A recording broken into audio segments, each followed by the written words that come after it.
매일 8시 3분 안에 정리하는 글로벌 증시 뉴스, 출근길 뉴욕 브리핑입니다. 현지 시간 12일 뉴욕 증시는 개장 전 미국의 2월 소비자 물가지수가 예상치에 대략 부합하는 수준으로 나오며 반등에 성공했습니다.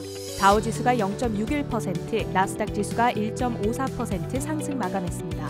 이틀간 상승에 제동이 걸린 듯했던 엔비디아 3거래일 만에 랠리를 재개했습니다. 7.16% 급등 마감하며 $920 선 탈환을 목전에 두고 있습니다. 지수 모멘텀이 부재한 상황에서 엔비디아가 시장 심리를 주도하고 있다 보니 시장에 관심이 큰데요. 오는 18일부터 21일로 예정된 GTC 2024, 즉 AI 개발자 컨퍼런스가 향후 주가 향방을 결정지을 것으로 보입니다. 뱅크 오브 아메리카가 아이폰 점유율 전망을 긍정적으로 내다본다며 애플에 대한 매수 의견을 재확인했습니다. 에버코어 ISI 역시 올 들어 애플의 주가가 10% 이상 하락한 건 과도하다며 향후 주주 환원책 확대, 안전자산 선호 심리 회복 등의 요인들로 애플의 주가가 오를 거라 내다봤습니다. 전일 트럼프 전 대통령에게 공개 비난을 받으며 크게 하락한 메타, 오늘 장에서 3.34% 회복했습니다. 제프리스는 트럼프 전 대통령이 향후 대선에서 승리하게 되더라도 페이스북은 우리 일상에 필수적이기 때문에 메타의 사업은 성장할 수 있다는 의견을 내놨습니다.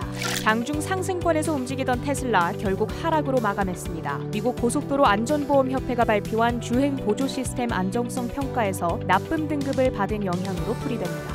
미국 연방항공청이 보잉의 여객기 737 맥스 생산에 대한 검사를 실시했습니다. 점검 항목 102개 가운데 40개는 불합격 판정을 받았는데요. 보잉의 주가가 전일 3%대 하락에 이어 오늘도 4.29% 하락 마감했습니다. 뉴욕 증시 마감 상황, 주목할 만한 헤드라인도 살펴보시죠. 2월 소비자 물가지수 CPI가 발표됐습니다. 한 줄로 요약해보면 약간의 서프라이즈, 결국 인하는 한다 정도가 되겠는데요. 2월 헤드라인 CPI는 월간 수치와 연간 수치 모두 예상치를 0.1%포인트씩 상회하는 0.4%, 3.2%로 식료품, 에너지 가격 등을 뺀 근원 CPI도 나란히 예상치보다 0.1%포인트 높은 0.4%, 3.8%로 나타났습니다. 이번 CPI에선 주거비 물가가 잡히고 물가가 둔화되고 있다는 추세 자체엔 변화가 없다는 점에서 시장에 안도감을 줬습니다. CPI 발표 직후 국채금리는 내리고 지수 선물이 올랐는데요. 다만 이번 주는 국채 입찰이 포진된 한 주인지라 국채금리는 오름세를 보이며 마감했고요. 더 중요한 것은 남아있는 FOMC 그리고 역시 다음 주로 예정된 BOJ, 일본은행의 결정이라는 이야기도 나오니까요. 긴장의 끈을 놓아서는 안 되겠습니다.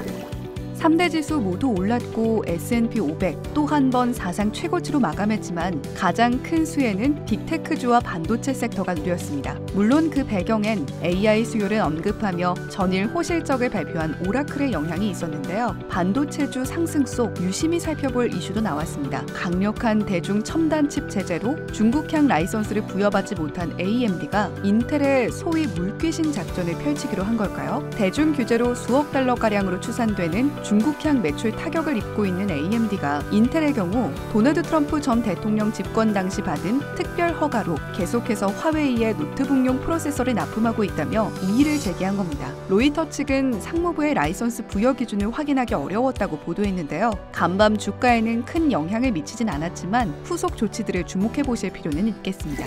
그런가 하면 그간 우리 마음고생을 시켰던 애플이 달라졌습니다. 3거래일 연속 상승부를 켜고 있는 건데요. 에버코어 ISI, 링크 에쿼티 스트래티지스 등에서 애플에 대해 우호적인 의견을 낸 것도 영향을 미치고 있습니다. 특히 앞으로 아이폰 등 애플의 하드웨어 생태계 속 구현될 엣지 AI, 온디바이스 AI에 대한 기대감을 강조했는데 시장 상승의 주역 중 하나인 오라클과의 클라우드 컴퓨팅 인프라 계약 체결 소식도 들려온 만큼 향후 애플의 주가를 주시해봐야겠습니다. 더불어서 테슬라도 주가 상승이 간절한데요. 샤오미가 포르쉐의 타이칸 차량을 닮은 프리미엄 전기차 SU7을 공개했습니다. 흥행 돌풍을 일으켜서 테슬라의 또 하나의 위협이 될지 주목해보시죠.